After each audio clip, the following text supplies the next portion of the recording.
欢迎收看《环宇全世界》，带您走进全世界。全球各地的观众朋友，大家好，大家平安，我是何荣。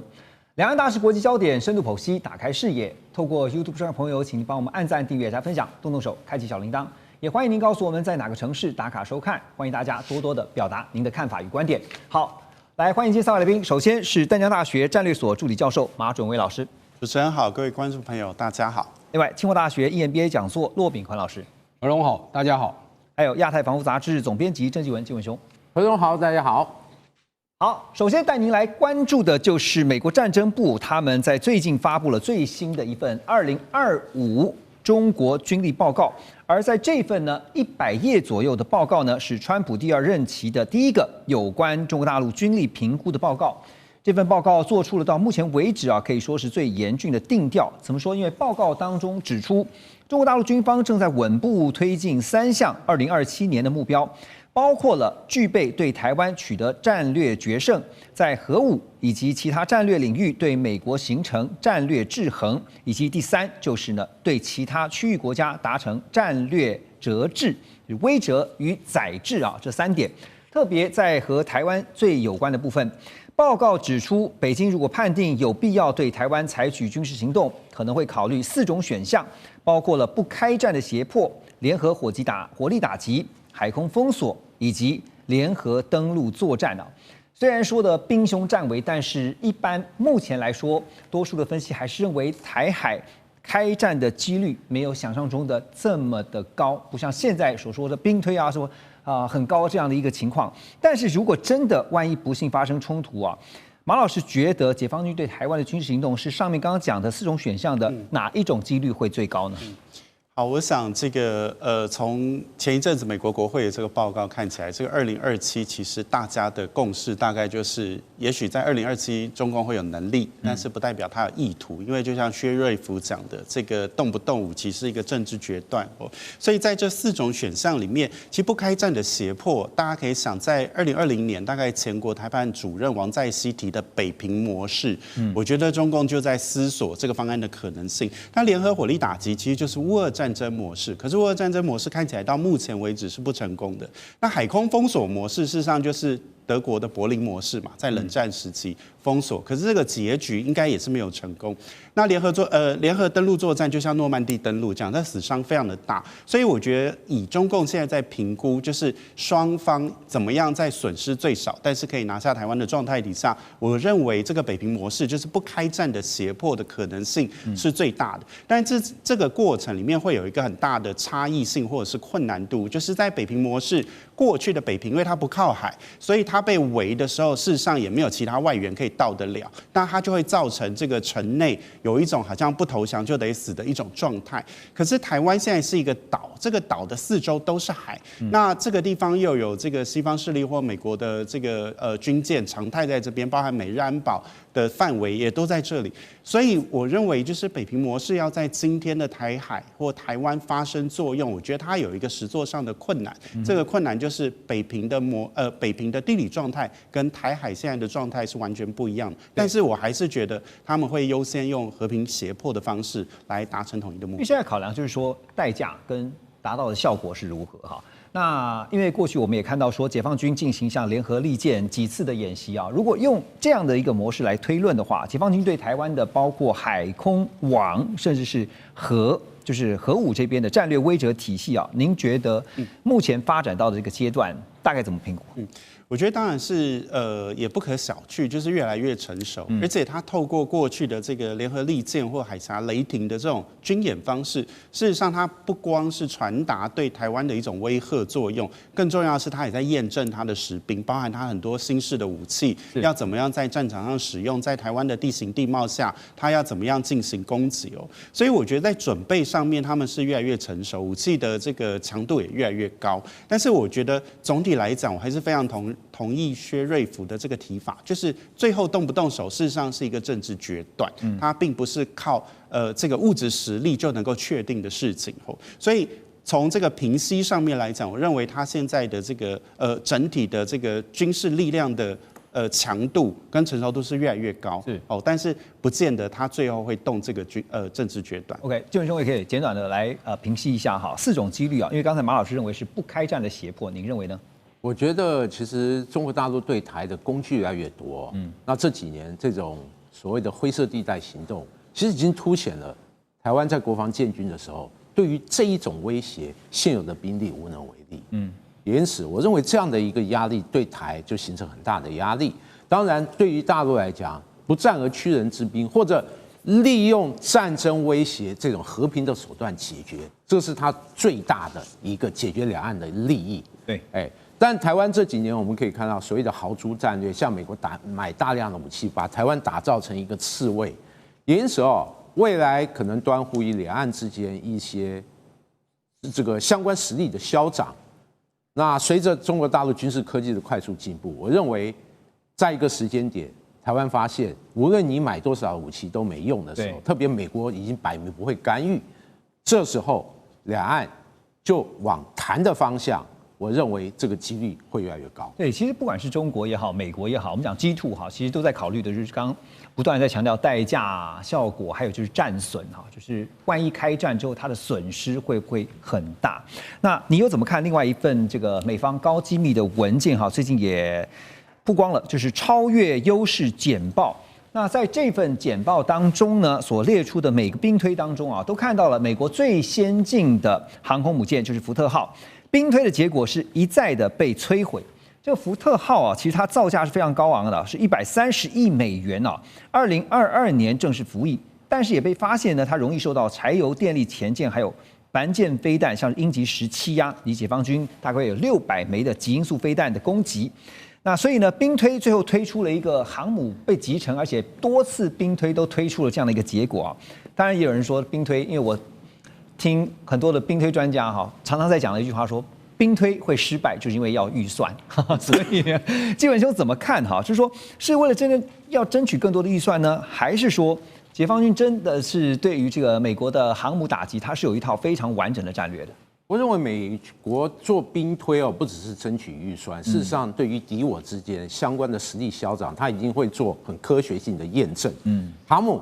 对于未来遏止中国大陆对台动武，还是不是像1996年派了尼米兹号和独立号，让解放军对台的军演草草结束？我认为30年以后，整个情况已经绝非如此，而且发生了根本性的转变。而这个转变主要的核心是什么？就是中国大陆军事快速这个推进，在强大的经济力的支持下，在科技、在装备数量、在新的战法战术，对于美国航母来讲，都有致命的绝杀力量。刚才的报告有讲到，解放军好像只有前舰、各种导弹、各种飞弹对航母构成威胁，事实上断不如此。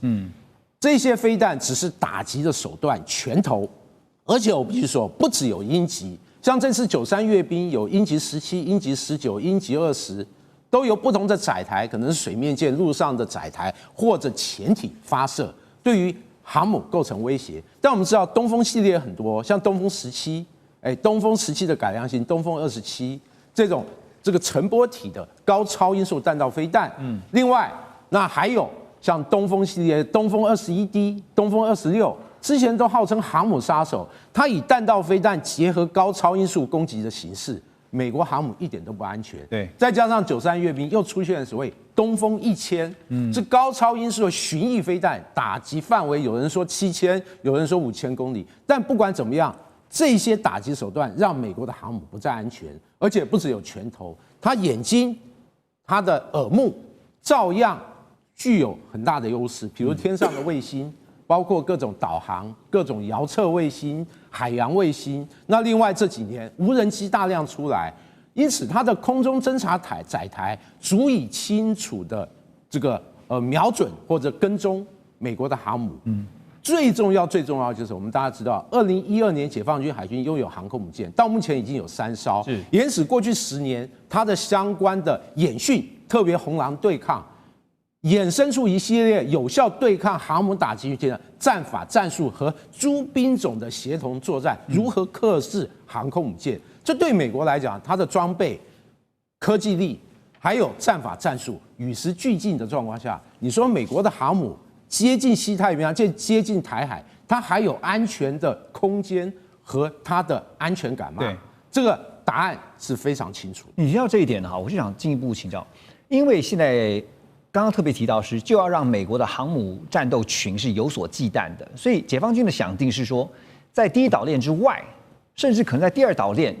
透过长距离的发射，我就让你根本连进到第一岛链都不行，是这样的想定吗？确实，他会把攻击的火力投射，而且有效打击范围越推越远。因此，我们看到美国最新的一些对策，当然它对策很多啊，比如空军有这个敏捷战斗部署，在一些小岛部署，航空母舰距离你越来越远，搭载这个 F-35C，让它的航程设法延伸，再配合一些无人机。但我们知道，解放军的火力投射范围已经从可能1000公里内逐步推进到2000、3000甚至4000以上。因此，对于美国航空母舰来讲，特别它一个航母打击群，既有大型的航母，上面一堆飞机，再加上这些护卫舰，对付高超音速，我们目前知道科技目前无以为力。因此在这样的一个体系下，美国退得再远，其实它被打击成功的几率也越来越高。因此，派航空母舰介入台海冲突，对于美国来讲，它的代价越来越大，而且它的损失越来越高。因此，对他来讲，这个致命的威胁短时间内是很难克服的。是从纪文兄刚刚的分析，还有包括我们的讨论其实在告诉大家一件事情，就是中美两强，我们讲 G2 呢，现在军事实力就是中方的军事实力早就已经不可同日而语了，不再是1996年那个时候30年前的那个时候的实力。那在台湾这边呢，前国防部的副部长美中台关系专家林中斌，他最近也表示，川普政府第2任期已经从第1任期的强力抗中逐步调整为避免美中直接冲突。林中斌他就推断呢，以柯博吉为代表的这个对中战略核心圈，他们这几年来认为美中的军力平衡已经出现不利于美方的变化。如果真的发生冲突，美军可能会承受重大损失。因此呢，他们主张以势力均衡作为主要的对中战略，也就是竞争但是共存，不企图消灭对方，属于守势现实主义的思维那也就是我们常听到的一种避战思维。所以陆老师，2027北京我们知道他们要召开21大攸关习近平是不是能够继续的连任。那陆老师认为，在这个之前美中G2 这两强对台海局势最有可能会采取的战略态势会是如何？这个题目真的很好，可以作为硕士论文题目，因为中国将专注于打赢台海战争所有的技术上的准备。那美国呢，要致力于让中共体认到，你如果要打这场战争，你的付出代价是很高的，而且你没有办法获胜。所以两个是在时间上来做一个竞争的竞赛了。那中共它会强化所有现代军事化的一个目标。那刚刚讲的也多元的威慑，不管是火力打击、海上封锁、海空封锁，甚至最危险的2栖登陆，甚至他用核战两手。就是舆论战、心理战、法律战呢，再结合它的经济对我们的依赖我们经济对它的依赖在这样同时呢，要强调他在对台工作上有了实质进展。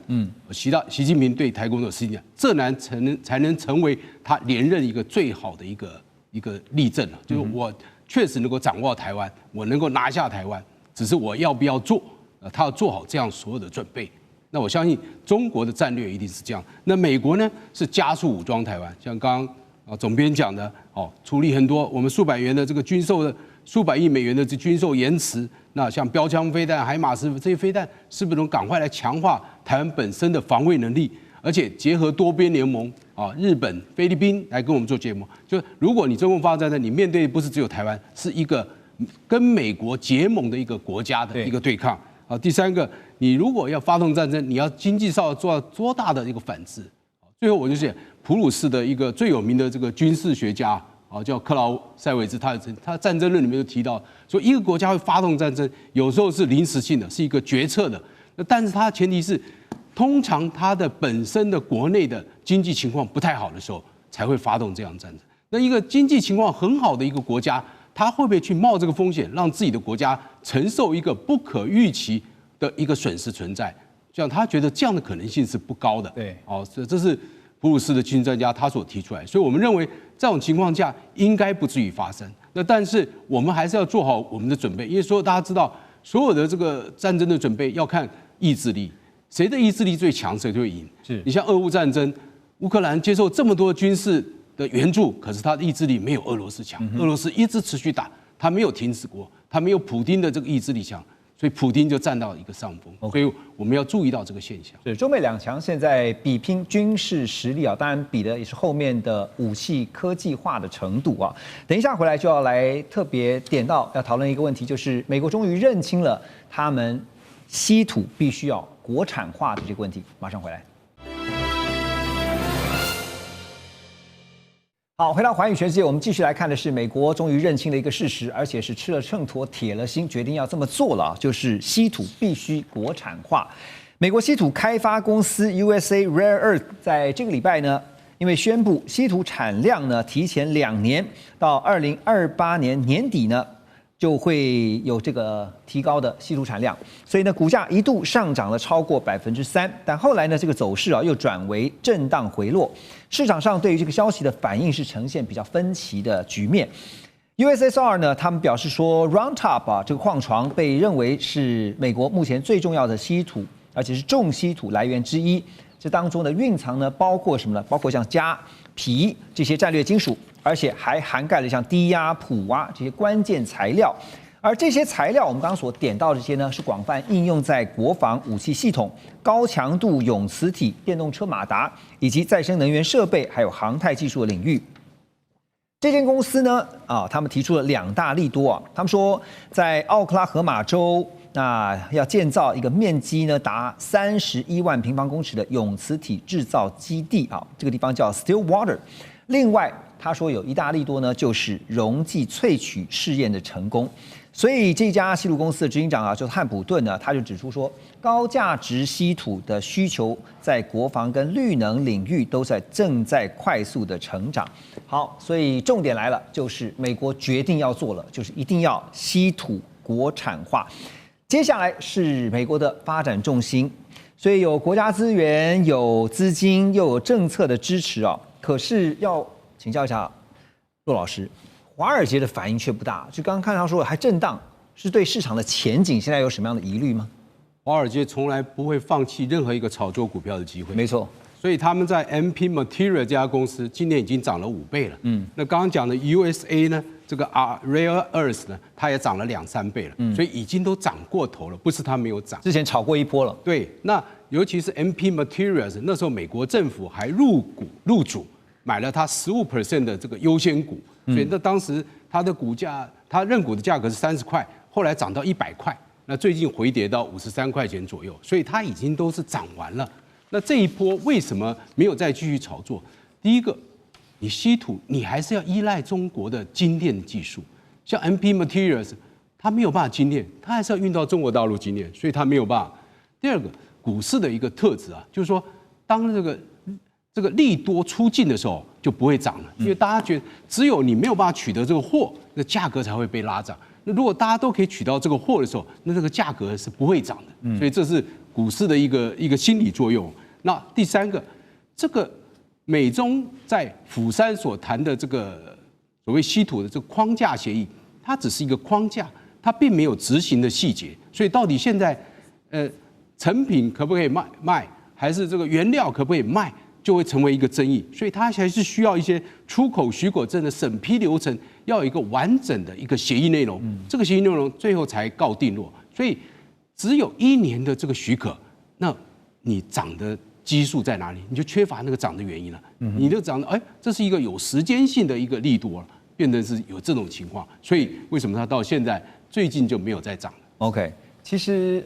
因为稀土我们知道它可以广泛应用在非常多的领域哈，包括最重要就是国防工业哈，所以为什么美国他们现在已经决心要把稀土国产化这件事情好好的落实？那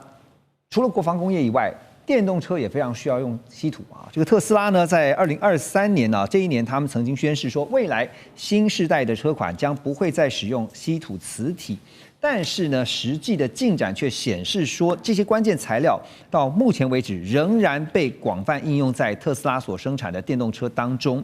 像另外一家这个 B&W 呢，已经在部分电动车的车型采用不含稀土的电机设计，但是稀土材料还是完全没有退出舞台啊，一样被用在像是座椅的调整啊、车窗的控制啊这些辅助系统。好，那另外呢，就是美国战争部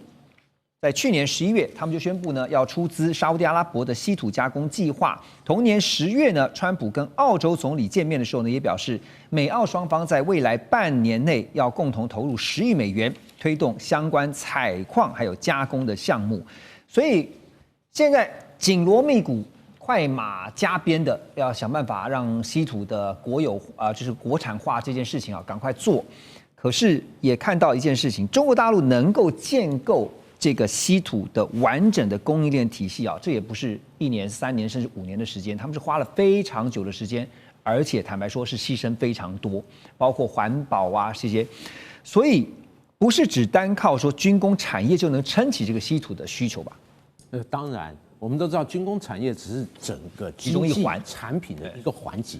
而且它的环节还不是最高的，最多还是相关的一些民生产品，特别是高科技一些产品。那非常仰赖稀土。刚才讲到电动车，它有进行一些降低对于稀土的仰赖，但我们都必须说，这些新的科技发明出来，是针对这样稀土有限提供或者资源短缺所做的因应措施，但它的成本还有它的整个综合性能达到一个什么水平和之前使用稀土，我想一定有一个落差。是，比如可能更昂贵，那维护起来更麻烦，那更重要就是综合性能会不会是这个有一定的降低？我认为都会影响这些产品的相关的使用的比例，而且不只是新能源电动车等等哦，还包括现行的汽车工业，它也很仰赖稀土，比如说触媒转化器啊，一些特种的一些陶瓷啊，还有这个高强度一些合金等等。也广泛运用在现行的汽车工业、传统汽车工业。这就是为什么之前稀土短缺的时候，欧洲、美洲很多汽车厂那这个痛得哇哇叫，因为会让它的整个生产产生很大的影响，甚至停工哦。那除了这个汽车以外，我们知道半导体也用了很大量的一些稀土，包括半导体原料一些这个抛光啊。还有相关电子元件一些处理啊等等，还有一些制程等等，都需要用到稀土。此外，像是这个我们所熟知的 AI 技术里面 ，AI 伺服器，那同时像我们采用的一些所谓的消费性电子产品，那最明显就是像我们的高性能的这个手机，还有一些笔电等等，也都不同程度的用到稀土。你说稀土是致命的吗？不可或缺的吗？某个部分还真的是哦。这就是为什么中国大陆以稀土为武器，那欧洲、美国都必须要臣服它这项尽力相关的博弈之下哦。因为确实目前来讲有绕不过的坎，但这个状况，我认为美国这样的努力或者欧洲的努力，短时间内那还是难以完全克服，长时间可能要看各国的政府执行力而定了，而执行力正是欧美国家在整体施政一个很重要的一个短板，特别是执行力不够强，那你原先的计划都会打很大的折扣。这个最明显就是这个川普政府还有这个拜登政府对于说所谓的电动车的政策产生极大的改变。另外，半导体像这个新的这种这个 AI。一些规定等等前后落差过大，都显示了欧美这种定期换届的政府，它的政策能否衔接，执行力够不够强，对于未来稀土政策那么一以贯彻下去，我认为这个都有待观察。对，因为先前这个美国就被中国在稀土这个地方卡脖子卡的实在是受不了了。当然，我们知道经过了川习会之后呢，就达成了稀土协议啊。可是现在外媒报道说没有，不是哦，这个协议形同虚设。怎么说呢？因为业界就说呢，因为中国大陆呢只给成品啊，不给稀土的原料。彭博是这样报道的，他说有10多位匿名的消费企业、还有生产商以及政府官员、还有贸易专家都表示，虽然先前我们看到了川习会达成了稀土协议，而中方呢也已经扩大供应稀土啊，但是其实多半都是永久磁铁，就永磁的成品，美国业界仍然无法获得原料，所以这个 Novium 磁铁公司的执行长啊叫邓恩，他就表示，他联络了其他同业才发现。大家都没有办法从中国大陆获得原物料，所以如果是美国实体的话，你就拿不到低金属啊，或是氧化锑哈。也就是多半给成品，但是不给原料。这个做法，我继续的卡美国你稀土的脖子。对照最近有一件事情，大家应该也在国际新闻上面看到，就是川普任命了他的格陵兰特使，所以他对格陵兰还是不放弃啊，因为他知道在中国这边没有办法，所以呢想办法从格陵兰这边将来要开拓它的稀土的另外来源了。是，我想这个稀土这2个字很容易让大家误解，以为这种土很少哦，其实不是，它是里面的元素是稀有的，而不是这种矿材本身很少。所以全世界的分布其实很广，但是要有能力去开采，或者是有高超的技术。中国大陆发展的久的，所以有。那我觉得从原料这个2个字，我们来理解一下，就稀土矿出来以后，它要先加工过，才会变成稀土氧化物或者是稀土金属。但是这个应该还不是美中竞争过程里面所谈的原料哦，它所谈的原料应该是中间品，也就是再精炼过一次，它会变成一种叫做铝铁硼磁材合金的东西。那它可以做这个磁粉、磁片，或者是这个半成品的磁铁。那这个为什么这中间原料中国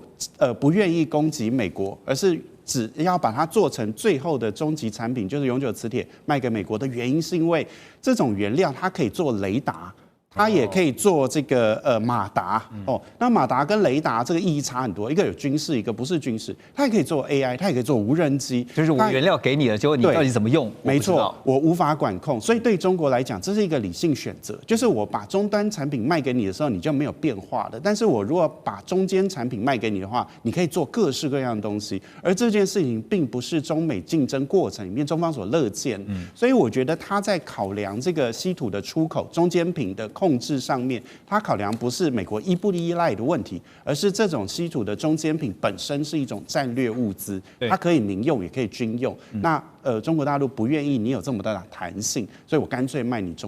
最后的终极产品。等于说先做预防啊，因为你真的不知道你这个原料卖给美国之后，难保美国不会拿去做其他应用的用途。包括现在，等一下我们要来要来讨论的就是关于 AI 啊，就是高科技在2026年中美2强的竞争态势。马上回来。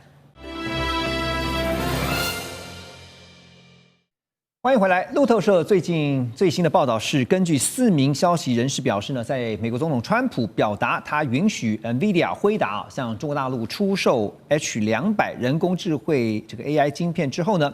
大陆方面看到字节跳动还有阿里巴巴已经分别向辉达询问买晶片的事情。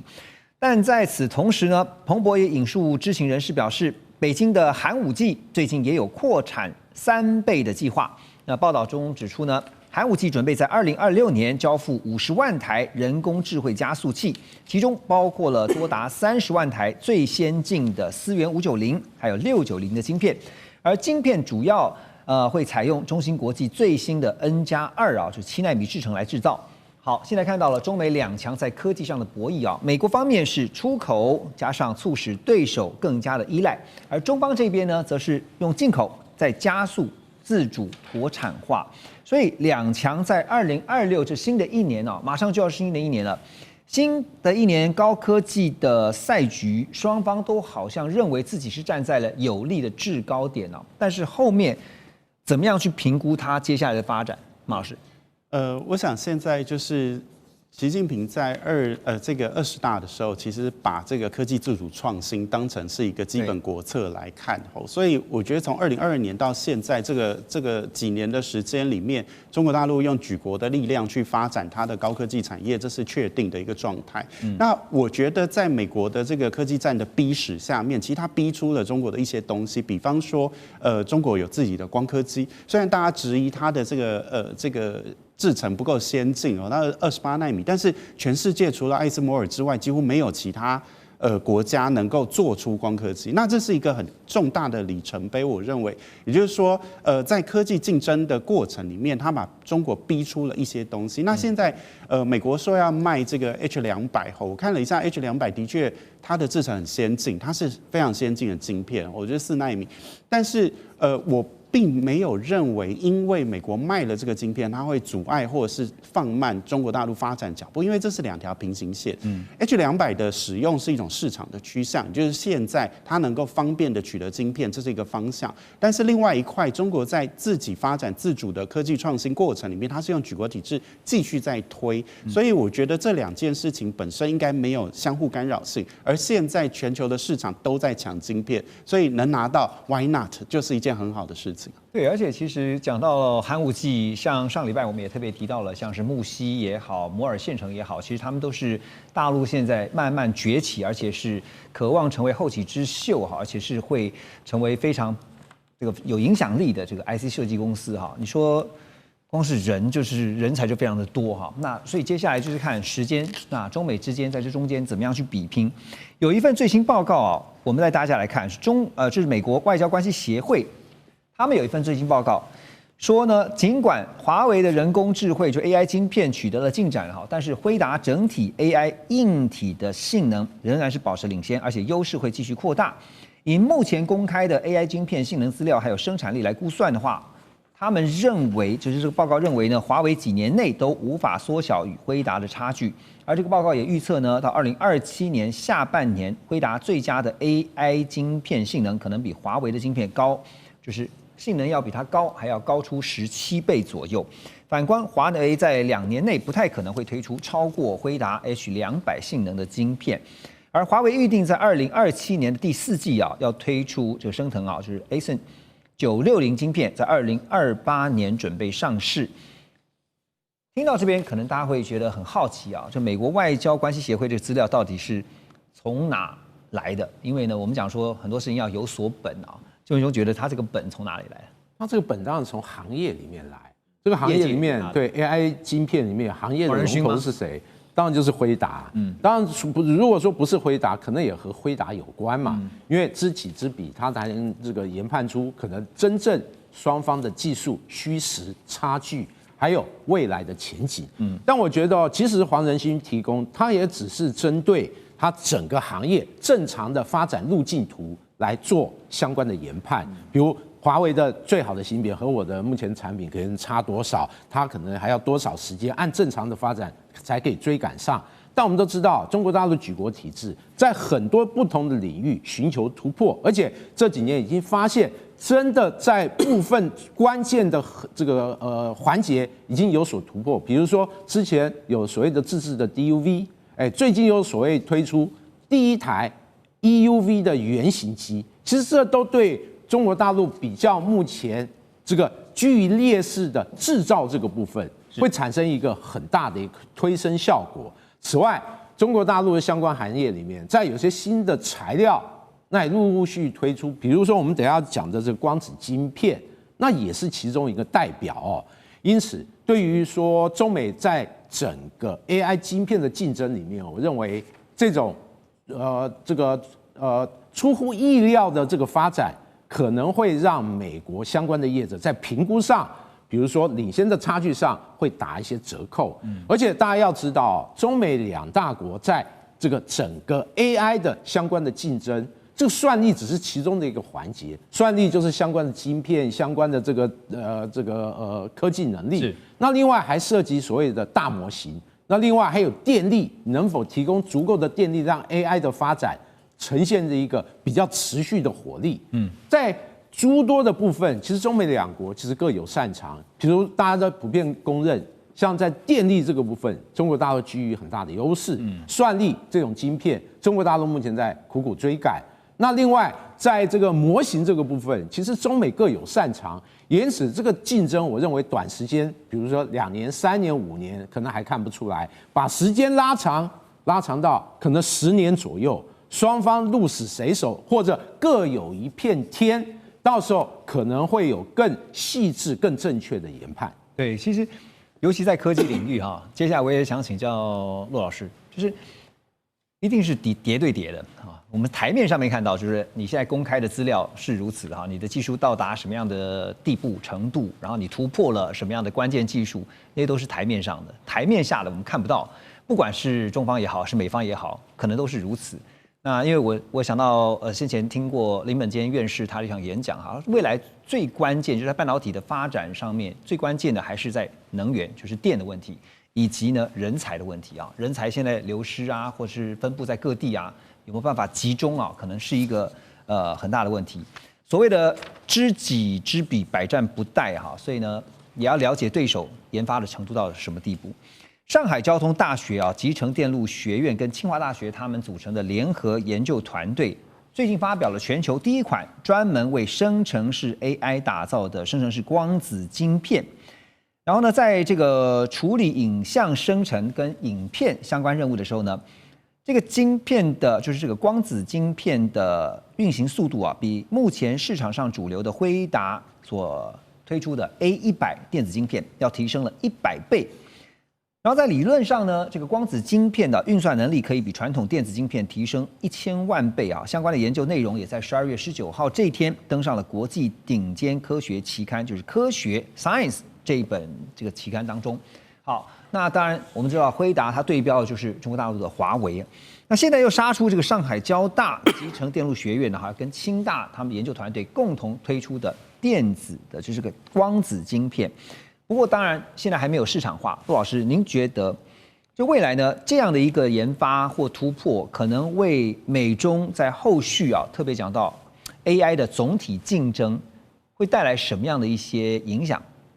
我想会有一些影响，是说这个生成式光子电这个 light chain 啊，它是想要突破，因为像华为任正非也说了，在物理上哦，他们要追赶一个晶片的算力能力，他们觉得很难，所以任正非说：“我用数学来代替物理，我用堆叠来代替单一，我用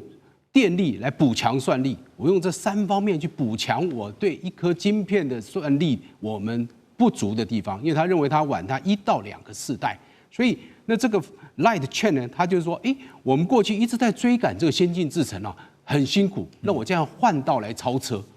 我换一个道路。你过去是用电子来传送，因为电子传送会有电阻。”会发热，所以为什么一直都需要这个散热，要液冷系统来降它的温？所以这就是电子传送也有它的障碍者所在。那光子传送的话就没有这个问题。但是这个 light chain 它有一个很重要的点，它不是要取代辉达的这个 GPU，它是针对生成式任务优化的一个专用加速器哦，它不是通用的处理器。是，就像 Google 它的最近发明的这个 TPU。它也不是要取代辉达的 GPU， 它只是在特殊任务、特殊的效能上，它可以加快它的速度，加快它的算力，并不是。所以将来会什么发展？辉达会成为你要辉达的晶片是处理非常复杂的逻辑指令跟模型的训练。那这样的光子呢，它可以处理怎么样？做影片的生成。影像的生成这方面，它是专注于影片跟影像生成这方面的功能，所以是把这方面的效能把它强化一下。而且现在的确还是诚如你说的，在实验室的原型。那如果2027年能够商业量产的话，那就应该是很不错的一个成果，非常不错了。那我们还是期待能够看到它能不能市场化，能不能够商业化。未来应用的话，即便是这个量产了，它还是用来作为执行特殊任务用哈，就是说它是一个专用的，而不是一个通用型的。对，是针对影片的生成，还有影像的生成，了解这样的补强它的功能。了解。等一下回来到节目呢，我们要带大家来关注的，就是刚刚提到了 AI， 在马上要迎接的2026这一年呢。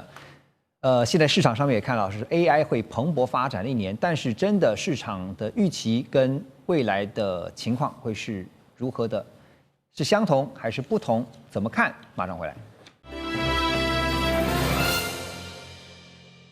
好，讲到 AI 呢，来看特斯拉，还有就是 SpaceX 的创办人啊，马斯克。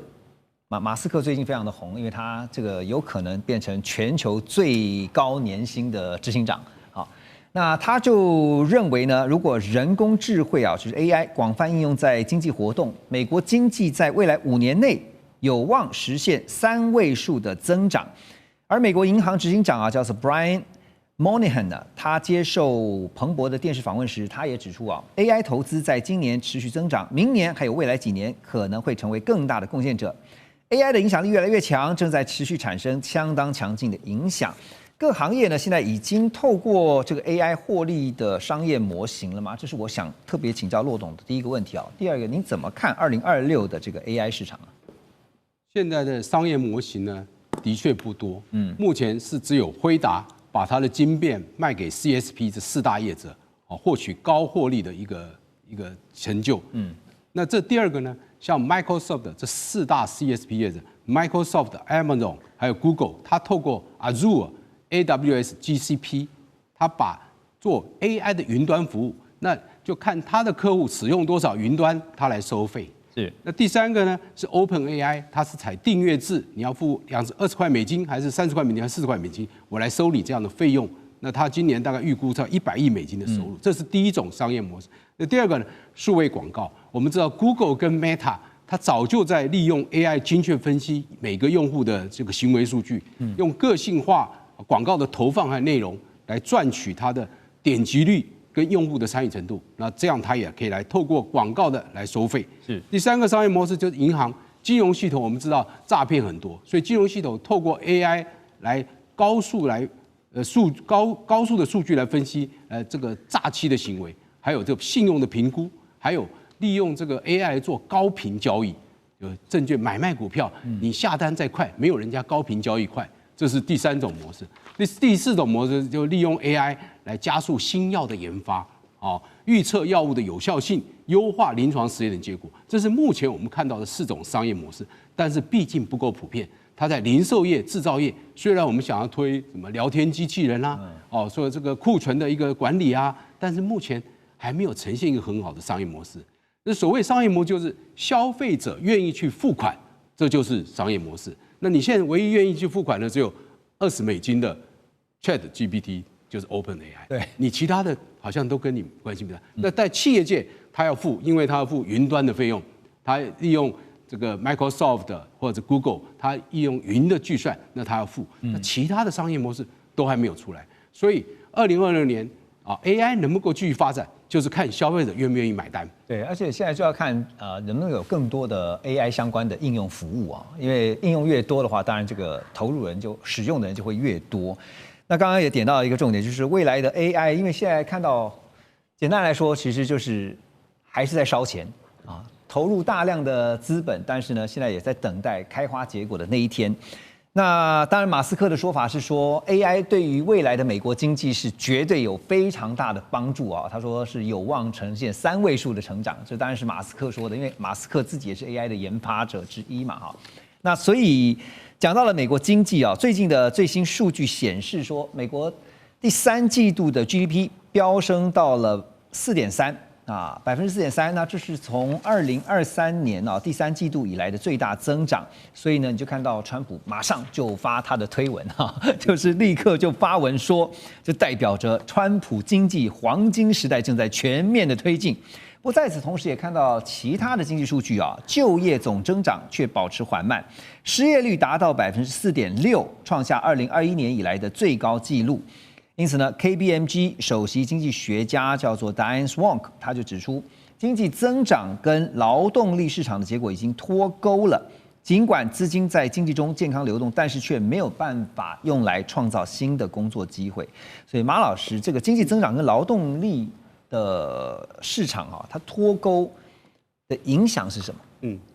就我想。现在全球特别先进国家的人口都在负成长嘛，其实AI 就是出现之后，人工智能其实补足了一部分原本应该由人力来做的事情，比方说现在大家去餐厅，大概就会碰到送餐的机器人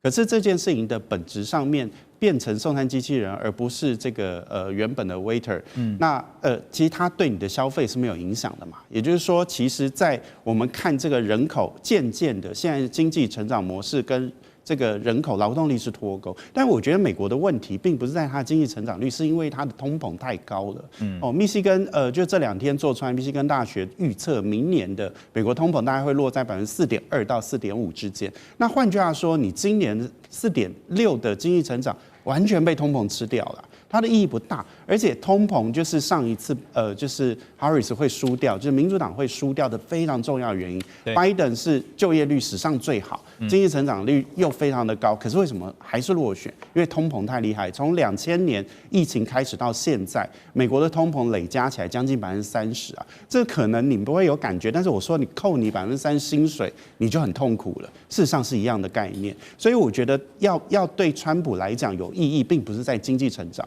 他明年因为通膨的关系，很有可能在其中选举没有办法达到非常好的表现，就11月。所以我觉得对美国人来讲有没有意义？经济成长，当然成长会比不成长好，但是我觉得对美国当务之急来讲，它控制的。其实失业率4.6%还不算太差啊，当然比起过去是不好，但是没有太差。但是我觉得问题最大还是在通膨，一直压不下来，它会造成普罗大众的一种反感。经济成长其实这个不断去强调这个 GDP 数字创新高，但是人民有没有实际的感受可能比较重要啊。就是台湾也是嘛，就是 GDP 我们不断创新高，可是受薪阶级这领薪水的觉得我们平均薪资怎么还是这个普啊。那所以讲到经济的部分哈，我们也来看中国大陆这边，他们最近遇到的一个状况，特别有一个提醒，就是中国大陆的国家发展改革委员会的发言人李超，他近期呢就提醒一件事情，他说中国大陆呢当前人形机器人在技术路线商业化模式还有应用场景这些方面呢都还没有完全的成熟。所以呢，随着新兴资本加速的入场中国方面现在已经呢有超过150家的这个人形机器人公司，而且还在不断增加中哦。其中半数以上都是新创的，就是初创公司，然后或者是跨行，就看到这个人形机器人未来市场前景可期，所以呢就投入也做人形机器人。好，所以呢，必须要防范重复度高的产品蜂拥上市，排挤掉研发空间的风险可以看得出来的一件事，就是中方在 AI 领域的应用端，刚才特别骆董也提到了，应用才是未来可以让消费者拿钱出来去买的。那在应用端呢，现在中方已经开始在管控风险了，是因为预见，就是说 foresee 到产业可能会面临什么样的一些风险，或者是必须要去注意的事情吗？它的发展蓬勃发展特别是人形机器人，过去相继举办了像这个人形机器人马拉松、拳击比赛，吸引了大家的眼球。因此在各行业各公司觉得有利可期，纷纷投入。但其实中国大陆产业发展一个很重要一个特色就是内卷化会更加的严重。因此大陆政府这几年提出了所谓反内卷一些政策，是。他对这个人形机器人产业进行规范，就希望借由政策的引导，让它能健康发展，而不像刚才讲到的那个数据，150家，其中有半数是新创、初创或跨行进入。这一类公司有没有技术底子，有没有一个很好的市场相关的评估，其实都存在问题。因此，这些公司如果放任它的发展，势必让它的内卷。